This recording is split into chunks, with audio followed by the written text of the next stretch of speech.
Andi duduk di kelas 7 SMP. Dia sangat rajin dan gemar dan sebagainya dan sebagainya.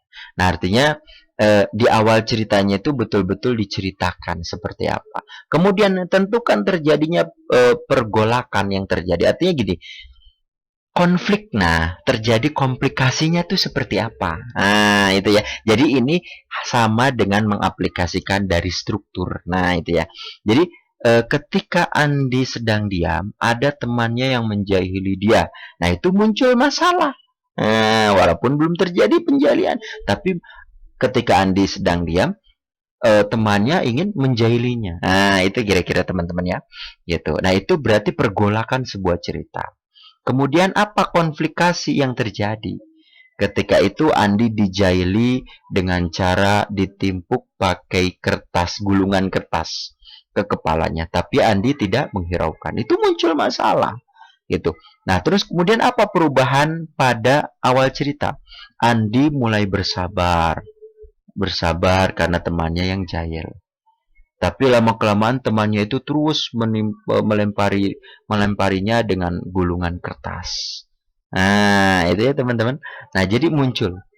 Kemudian cerita puncak masalah dalam cerita. Artinya gimana puncaknya? Akhirnya karena Andi keseringan dilempar dengan kertas, akhirnya dia menegur temannya. Nah, menegur teman itu mulai muncul, mulai puncak masalah. Nah, gitu kan? Nah, kemudian apa pesan dari amanah? Nah, artinya ketika Andi menegurnya, kemudian temannya itu lalu memberikan alasan dan sebagainya. Akhirnya penyelesaiannya itu Andi memaafkan. Nah, jadi apa pesan yang disampaikan oleh penulis? Pesan yang disampaikan oleh penulis, ada anak namanya Andi, dia rajin. Nah, rajinnya itu harus diikuti dengan kita.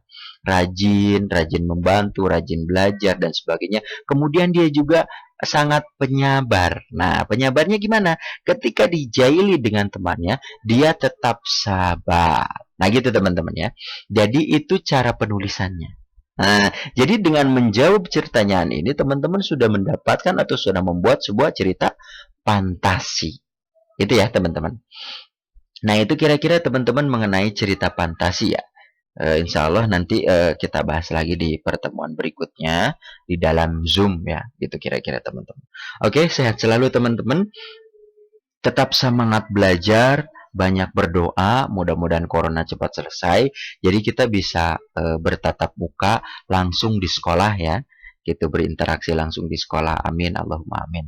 Jaga kondisi ya teman-teman, sehat selalu. Salam kepada Bapak Ibu, mudah-mudahan kita semua sehat selalu. Gitu ya teman-teman. Tolong ditonton video ini. Kalau tidak mengerti, tonton sekali lagi. Kalau tidak mengerti, boleh 3 kali begitu ditonton. Kemudian nanti dicatat apa yang teman-teman tidak mengerti. Kalau masih ada juga yang tidak mengerti, kemudian nanti kita diskusikan minggu berikutnya menggunakan Zoom meeting. Nah, gitu kira-kira teman-teman ya. Baik, demikian yang bisa disampaikan. Billahi fisabilillah, fastabikul khairat. Assalamualaikum warahmatullahi wabarakatuh.